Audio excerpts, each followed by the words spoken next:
As a young boy, I was always aware that what people said was not always what they really meant or felt. I also knew that it was possible to get others to do what I wanted if I read their real feelings and responded appropriately to their needs. At the age of 11, I began my sales career by selling rubber sponges from door to door after school to make pocket money. I quickly figured out how to tell if someone was likely to buy from me or not. When I knocked on the door, if someone told me to go away but their hands were open and they showed their palms, I knew it was safe to keep trying. No matter how negative they may have sounded, their open hands showed me that they weren't aggressive. On the other hand, if someone told me to go away in a soft voice but used a pointed finger or closed hand, I knew it was time to leave.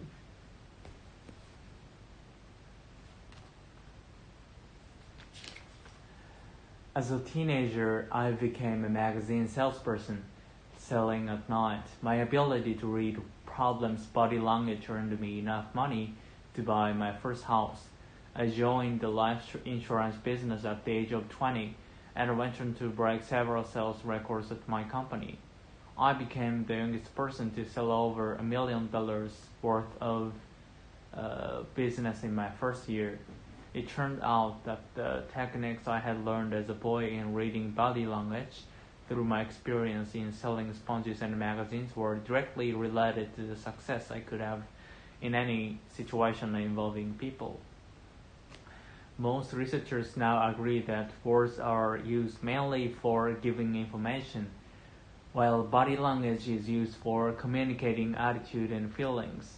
In some cases, however, body language can be used as a substitute for verbal messages. Reading body language is a skill that can be learned because in any culture, words and body movements occur together in highly predictable patterns. Thus, a well-trained person can tell what movement someone is making simply by listening to what he or she is saying. A person who is trained to read body language can also guess which country someone is from just by watching his or her gestures.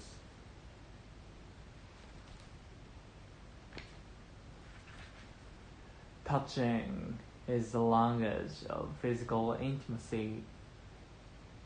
Because of this, touch can be the most powerful of the communication channels. In May 1985, Brigitte Gurney was trapped for 6 hours beneath a collapsed construction crane in New York City. Throughout her ordeal, she held the hand of a rescue worker who stayed by her side as heavy machinery removed tons of twisted steel from her crushed legs. A stranger's touch gave her hope and the will to live. Touch appears to affect the sexes differently. Women sometimes react much more favorably to touch than men. In an interesting study, psychologists asked a group of nurses to lightly touch a patient once or twice shortly before the patient underwent surgery. The touching produced a strongly positive reaction, but only among women. It appeared a strongly positive reaction, but only among women. It appeared to lower the blood pressure and anxiety levels, both before and after surgery. For men, however, the touching proved to be very upsetting. Their blood pressure and anxiety levels both rose. The psychologists suspect that because men are taught to be more stoic, that is, to hide their feelings and to ignore their fears, the touching, that is to hide their feelings and to ignore their fears. The touching rattled them by reminding them that life is fragile.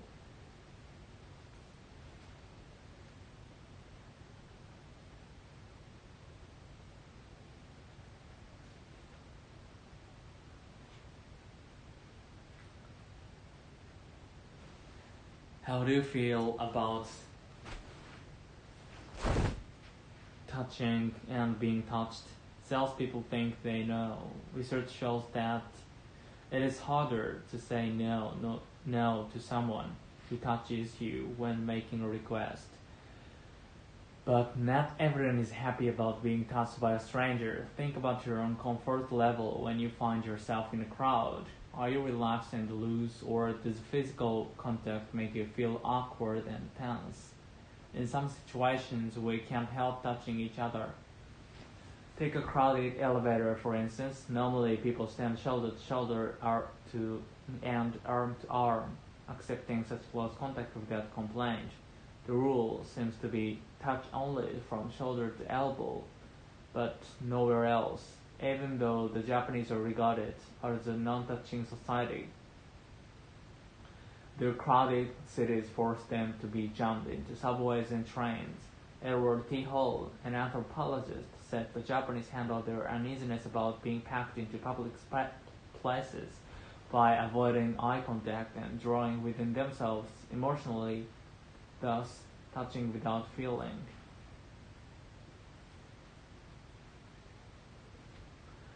The impact of exposure to violent video games has not been studied as extensively as the impact of exposure to TV or movie violence. The researchers write, however, on the whole, the results reported for video games until now are very similar to those obtained in the investigations of TV and movie violence. Among the effects of violent game playing are increases in physiological arousal and physically aggressive behavior, such as hitting, kicking, and pulling clothes or hair. Studies also have found a reduction in helpful behavior among youth exposed to violent video games. Males tend to prefer action-oriented video games involving shooting, fighting, sports, action-adventure, fantasy role-playing, and strategy, according to the Michigan State Survey. Females prefer classic board games, trivia quizzes, and puzzles. Electronic game playing gets young people involved with technologies and opens up opportunities in high-paying tech careers, notes communicators Professor Bradley Greenberg of Michigan State. It is believed that these opportunities go to boys because they spend more time working with electronic games and computers, says Greenberg. If girls become more involved with technology at an early age, it is likely that the interest in technology will continue into the work world. If females do become more involved in technology fields, including game development, they may create less violent games that promote cooperation rather than aggression. Video games are in 80% of U.S. homes with children. They generated $6 billion in 2000 and $11 billion by 2003. All indications are that the industry will continue to grow at a healthy rate, says Greenberg. The emerging market is for games designed more with girls in mind, that engage them for longer periods of time and force them to further investigate the technology behind the games. The next frontier involves transferring video game technology to educational settings and using the young people's fascination with the games to involve them more with innovative teaching technologies. Until that day comes, however, more awareness is needed of the impact of violent games on young people's behavior, Anderson and his colleagues conclude.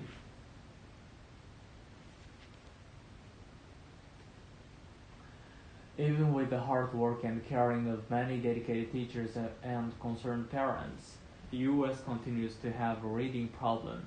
According to the National Center for Educational Information, 38% of fourth grade students cannot read and understand a short paragraph of the type found in a simple children's book. Results from a 1998 study show that 60% of US teenagers could comprehend specific facts, but fewer than 55% could elaborate on the meanings of the material read. No wonder many parents are discouraged, but they needn't be. By doing simple things like reading to their child, sharing their thinking about what they read, telling their child stories, they can help develop the foundation needed for children to become good readers and learn that reading is not a chore, but lifetime adventure.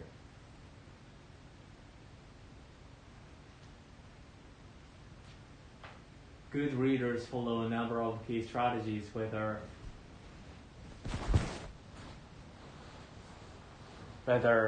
they're reading a magazine or a textbook. Firstly, they create a wide range of mental and visual images as they read, to feel involved with what they are reading. Then they use their background and relevant prior knowledge before, during, and after reading to enhance their understanding of what they are reading. They also make and ask questions before, during, and after reading to clarify meaning, make predictions, and focus their attention on what's important. Good readers infer and determine the most important ideas or themes and distinguish between these and unimportant information. Next, they track their thinking while reading to get their overall meaning. Finally, if they have trouble understanding specific words, phrases, or longer passages, they use a wide range of problem-solving strategies, including skipping ahead, rereading, asking questions, using a dictionary, and reading the passage aloud to fix up their understanding. Reading is fundamental to success in life. It's that simple. Reading opens the door to virtually all other learning. You have to be able to need to learn mathematics. You have to be able to read to learn mathematics, science, history, engineering, mechanics, political science, not to mention to surf the web or figure out how to operate that new DVD player. Basically, you have to be able to read to succeed.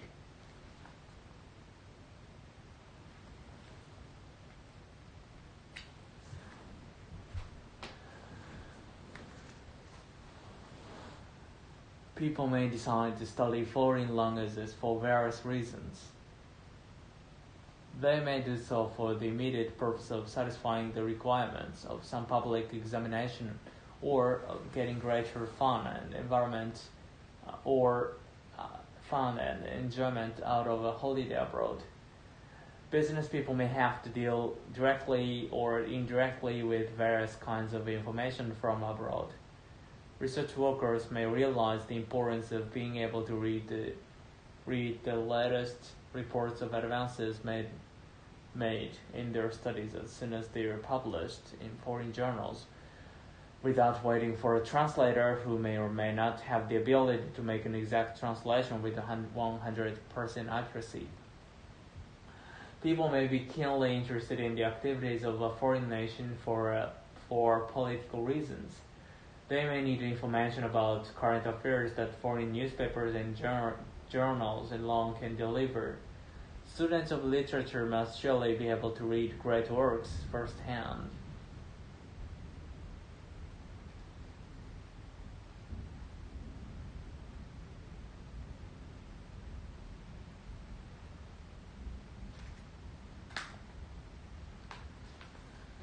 Learning a new language implies entering a new world, and it inevitably leads to widening of intellectual experience. Learning a new language well enough to be able to understand it when heard. Learning a new language well enough to be able to understand it when heard, to speak it, read it,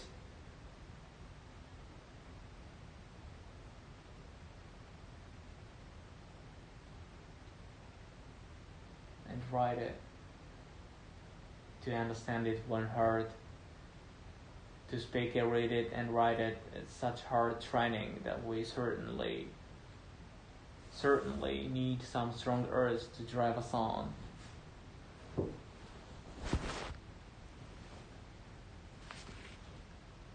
The four distinct and separable activities just mentioned, listening, speaking, reading, and writing, call for constant, preferably daily exercise.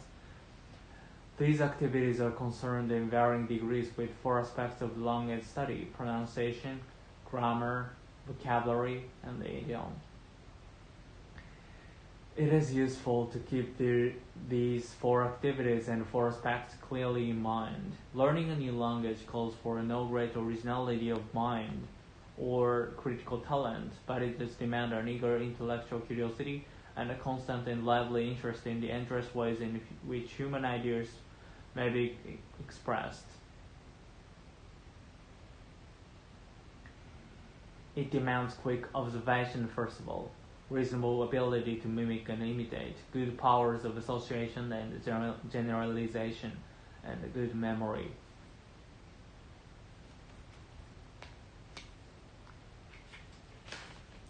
A modern supermarket is a thing of wonder. Even if it's snowing outside and summer is a distant memory, you can buy strawberries, peaches, or grapes. If you want root vegetables in the middle of a heat wave, you can have them. Expat Americans can have their Oreo cookies, while homesick New Zealanders can console themselves with wine and kiwi fruit.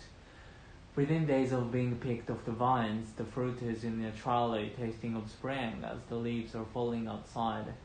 It's all great until you start contemplating the vast mileage sitting in your shopping basket. Those kiwi fruits have traveled nearly 20,000 kilometers, or 12,000 miles.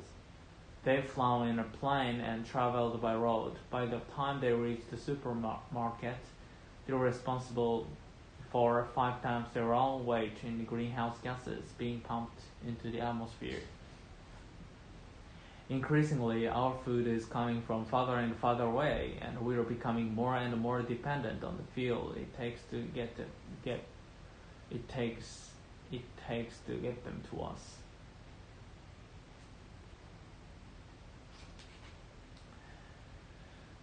This dependence was illustrated very clearly during the September 2000 fuel price protest in Britain.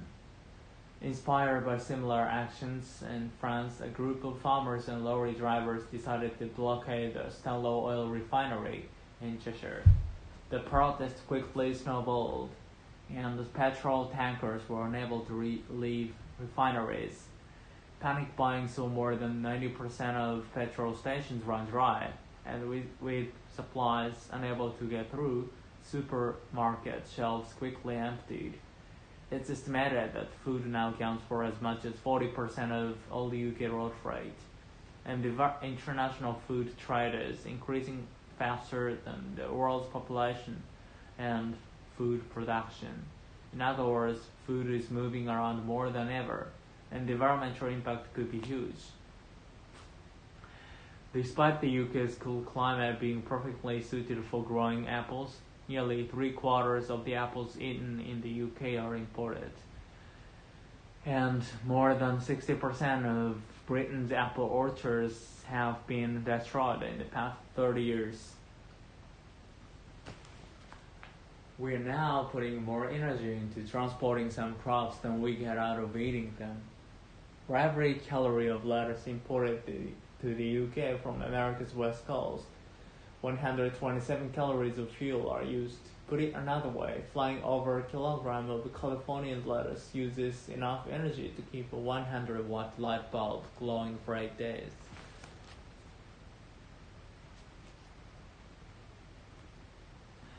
On April 4, 2003, Glenn Keane, one of Walt Disney's most respected animators, called for a meeting to discuss the war breaking out at the studio. Disney's animators had settled into two opposing camps: those who were skilled in computer animation and those who refused to give up their pencils. Keane, a 31-year veteran who created The Beast for Beauty and the Beast and Ariel for The Little Mermaid, was a Disney traditionalist, but after a series of experiments to see whether he could create a computer-animated ballerina, his opposition softened. So he invited the 50 animators to discuss the pros and cons of both art forms, calling his seminar the best of both worlds.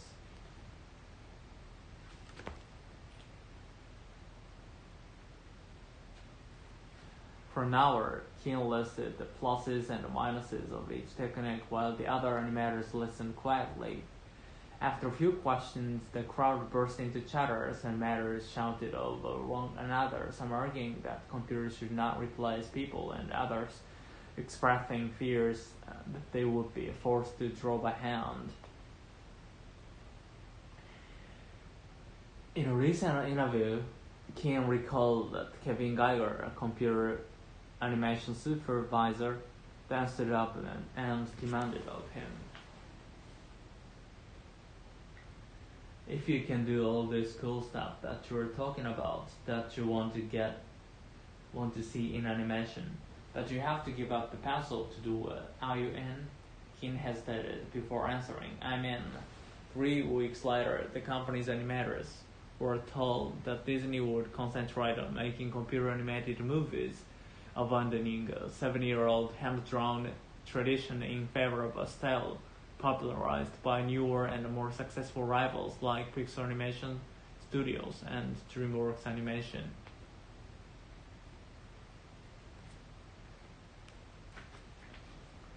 The results were nothing short of a cultural revolution at the studio, which is famous for the hand-drawn classics championed by its founder, Walt Disney, like Snow White and the Seven Dwarfs and Peter Pan.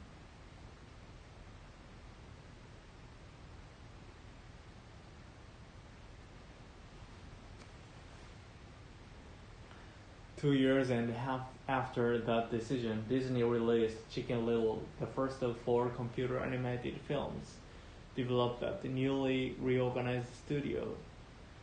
The company hoped that this movie, along with others like Meet the Robinson, American Dog, and King's Rapunzel Unbraided, would return Disney to its past glory. There was a lot more than pride, however, riding on its success. Animation was once Disney's heart, a profitable lifeline that fed the company's theme park, book, and home video divisions. And restoring profit was as essential to Disney in those days as regaining its reputation.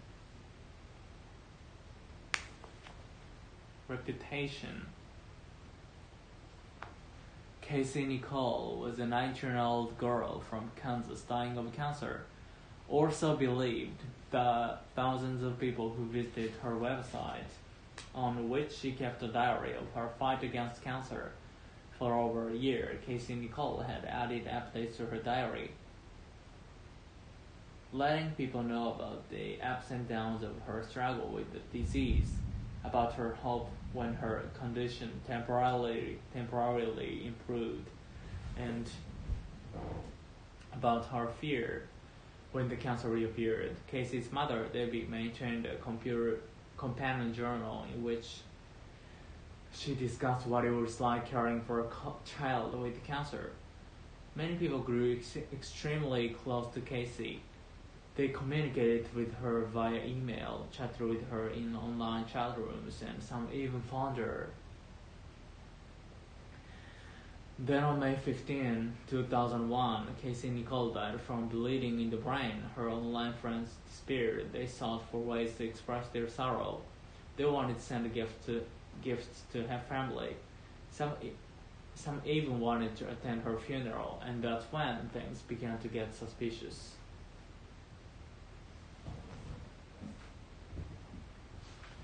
Casey's mother refused to provide anyone with information about where the funeral was being held or where to send gifts. This prompted a group of individuals who participated in the online community made a filter to find out what was going on.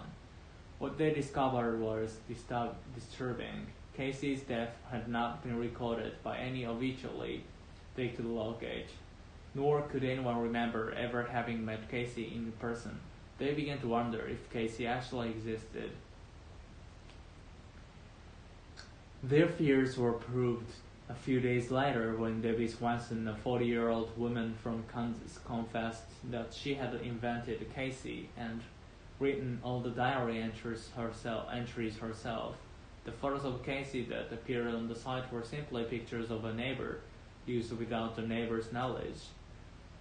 Whenever anyone had thought that they were emailing Casey, it was actually Debbie they were communicating with.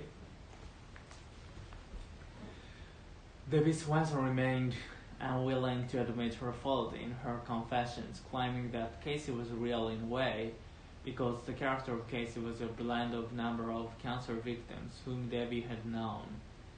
She added that she hadn't realized so many people were reading the diary.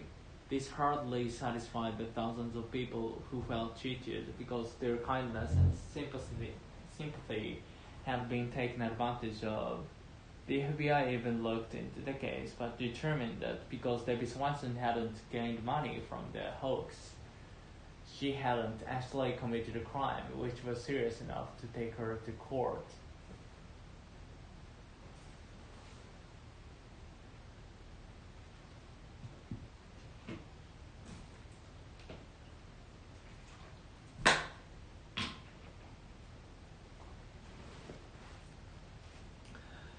The internet is very much like television in that it takes time away from other pursuits, provides entertainment and information, but in no way can compare with the warm personal experience of reading a good book.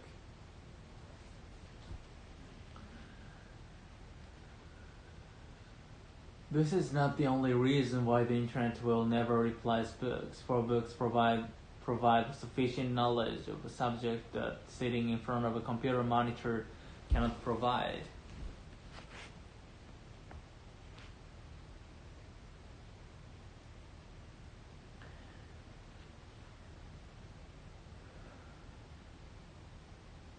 We can transfer a text from an internet source, but the artistic quality of sheets of transferred text leave much to be desired. A well-designed book makes the reading experience important.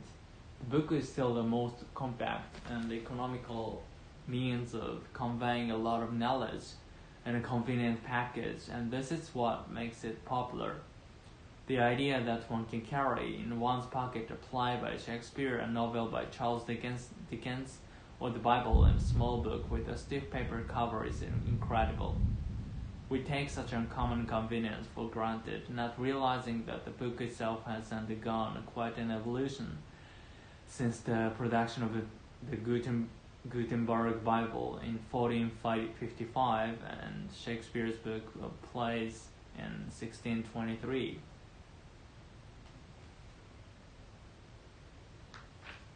Not only has the art and the craft of printing and making books been greatly improved over the centuries, but the great variety of subject matter now available in books is surprising, to say the least.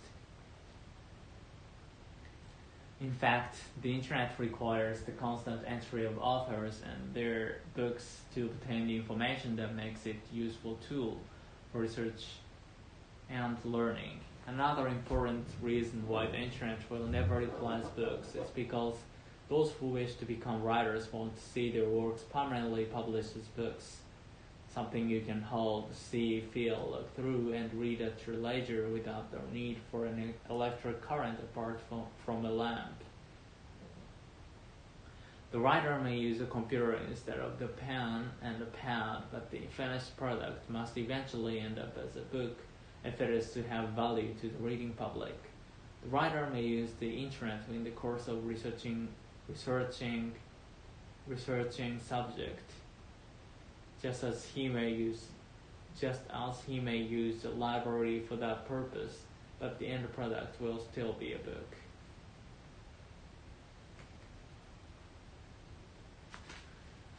In any public space, there will be a group of people having face-to-face conversations.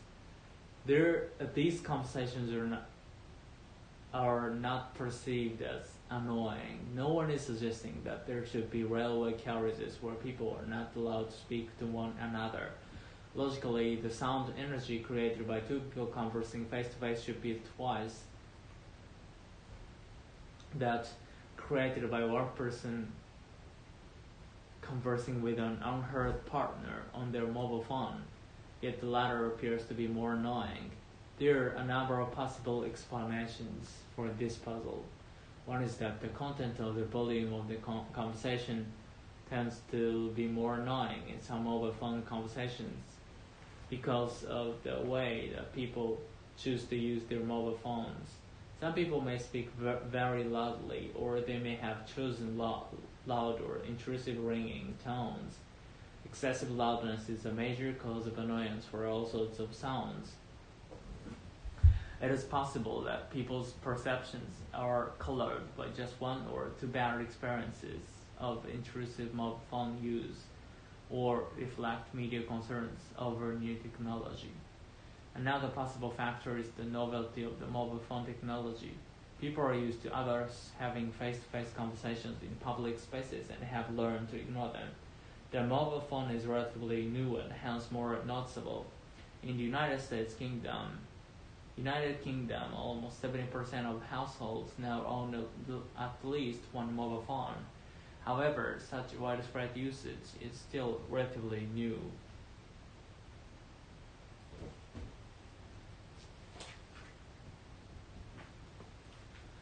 People today are worried about food safety. As a result, the popularity of organic farming of fruits and vegetables is increasing. But what exactly does organic farming mean? It is probably easier to explain what organic farming is not. Organic farming does not use pesticides or fertilizers. Instead, the style of farming uses natural methods to protect plants and help them grow. So, organic agricultural products are thought to be generally safer than non-organic ones. In the United States, about 2% of all food is grown using organic methods. The U.S. government actually licenses farms as organic if they pass an examination. Presently, there are about 10,000 licensed farmers in the U.S., and this number is growing by about 20% a year.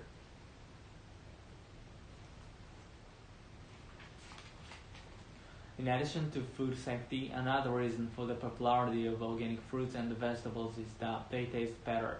This is why many restaurants only buy organic products. A lot of people think organic farming is not competitive compared to other methods because it cannot grow the same quantity of food. However, new research has shown that organic farming only grows on average about 5% less than non-organic methods. Still, organic food today is more expensive than non-organic food, but when the environmental and health costs of non-organic farming are considered, such as the pollution of water by pesticides, most people would agree that the higher price of organic farming is in fact a small price to pay for our health and safety.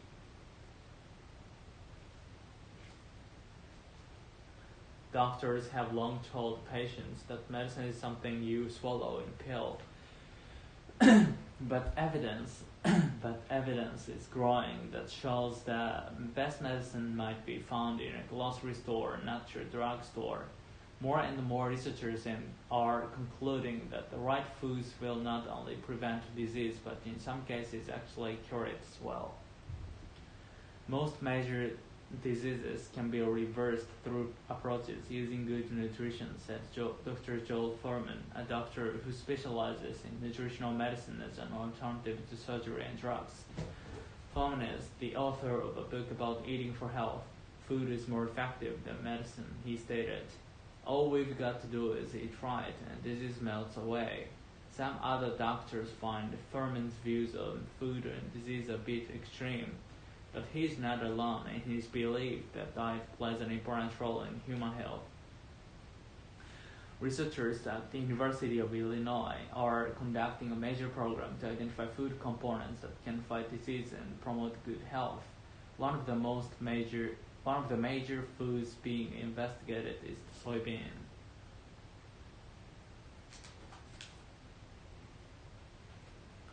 There has been a tremendous amount of information that shows that soybeans' ability to reduce cholesterol, said Claire M. Hassler, director of the research program at the University of Illinois, and by lowering your cholesterol, you lower the risks for heart disease. In one of the 3 clinical tests on humans performed at the university, a diet that included 50 grams of soybean extract per day in the form of drinks or baked foods was found to be significant in reducing cholesterol in a 4-week period, according to Hassler. She cautions that people with high cholesterol levels should see a doctor, but said soybean products can safely be introduced into the diet as part of an overall health improvement strategy. According to Dr. Keith Block, the soybean is one of the most powerful medicines and is a great food to prevent disease. It probably has significant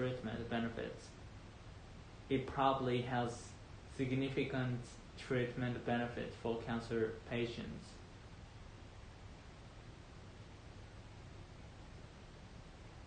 Soybean contain a compound that naturally stops the supply of nutrients in blood that cancer needs to grow. At Block's private clinics, he uses what he calls nutritional therapy as one component for treating cancer patients. Ordinary household dogs with only a few weeks of basic puppy training learn to accurately distinguish between breath samples of lung and breast cancer patients and healthy subjects. Our study provides strong evidence that cancers hidden beneath the skin can be detected simply by dogs examining the smell of a person's breath, said Michael McCulloch, who led the research. Early detection of cancers greatly improves a patient's survival chances, and researchers hope that man's best friend, the dog, can become an important tool in fighting cancers early. The new study is scheduled to appear in the March issue of the journal Integrative Cancer Therapies was conducted by the Pine Street Foundation, a cancer research organization in San Anselmo, California.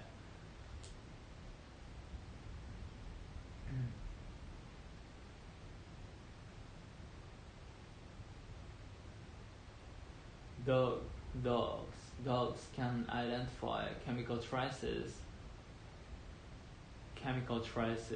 in the range of parts per trillion. Previous studies have confirmed the ability of trained dogs to detect skin cancer by smelling the skin damage. Also, some researchers hope to prove dogs can detect prostate cancer by smelling patients' urine. Dogs' scent ability to detect the scent of cancer was something that was often discussed for many years, but we felt it was appropriate to design a thorough study that seriously investigated this topic to see if it is really effective, said Nicholas Brofman, executive director of the Pine Street Foundation.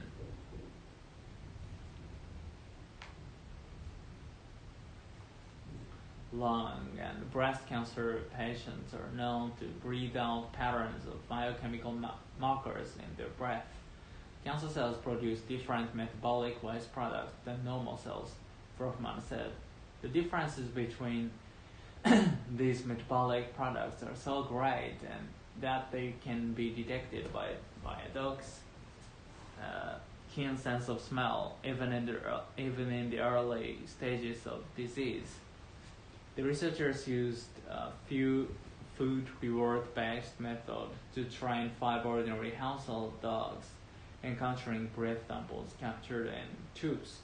The dogs gave a positive identification of a cancer patient.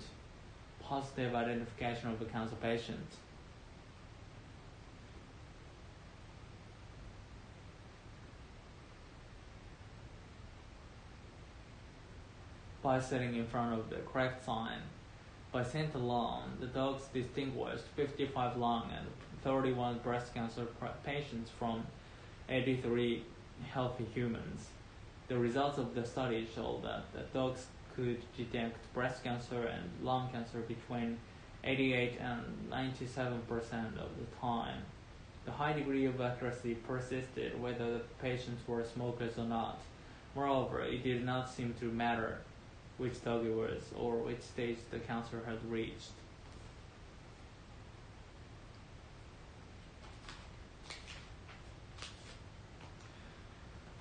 If everybody on Earth consumed as much oil as the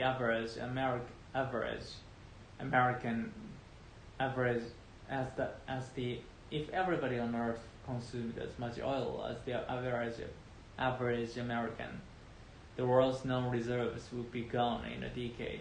Even at current rates of consumption, known reserves would not last through the current century. Experts, however, are not worried. New technologies, they say, will avert a global energy crisis. Already all companies have developed cheaper ways to find oil extracted from the ground, effectively extending the supply into the 22nd century. Still, there is a finite amount of oil on the planet, and someday it will be gone. Even before that happens, concerns about global warming may compel the world to stop burning so much fossil fuel. The energy industry is preparing for that day by investing in technologies that will replace fossil fuels. Solar, nuclear, and wind power are all possibilities. But many experts say the most likely candidate is a fuel cell. A fuel cell is essentially a hydrogen-powered battery that produces no pollution. Its only byproduct is water. And since hydrogen is the most abundant element in the universe, supply should not be a problem. This all depends, however, on the technology being developed.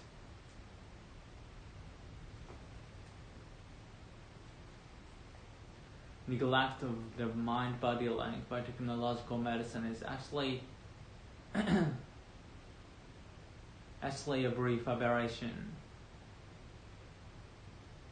when viewed against the whole history of the healing art in traditional tribal medicine and in Western practice from its beginning in the work of Hippocrates.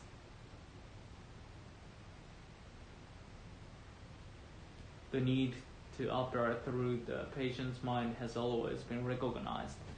Until the 19th century, medical writers rarely failed to note the influence of grief, despair, or discouragement on the onset and outcome of illness, nor did they ignore the healing effects of faith, confidence, and peace of mind. Contentment used to be considered a prerequisite for health.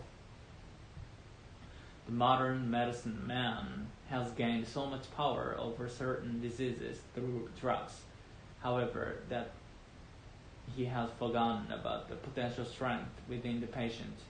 One elderly physician friend recently told me of reading the diary of his uncle, also a doctor. In the early years, the diarist always recorded what happened to the individual or the community prior to an illness or epidemic.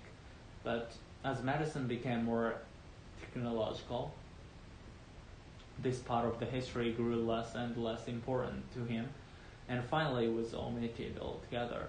Awareness of the mind's powers was lost as medicine cast out all soft data, the information that's not easily quantified or scientific.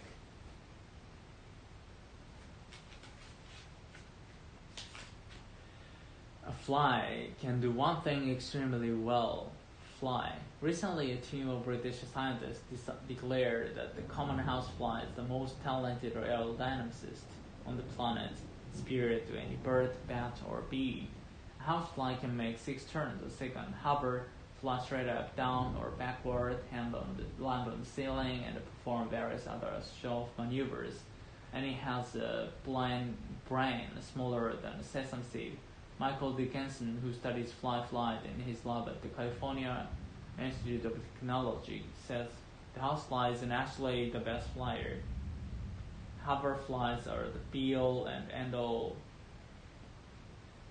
He says they can hover in one spot as to another location and then rise back to their original hovering point precisely. Scientists, engineers, and military researchers want to know how creatures with such small brains can do that. Maybe they could reverse engineer a fly to make a robotic device that could reconnoiter dangerous places such as earthquake zones or collapsed mines.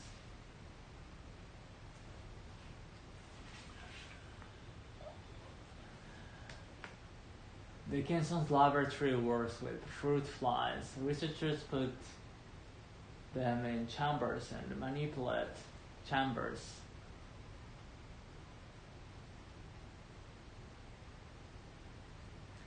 And manipulate the visual field, filming the flies in super slow motion, 6,000 frames a second. Dickinson is interested in knowing how flies avoid collisions. He has found that certain patterns, such as 90-degree turns, are triggered by visual cues and two equilibrium organs on their backs that function like a gyroscope.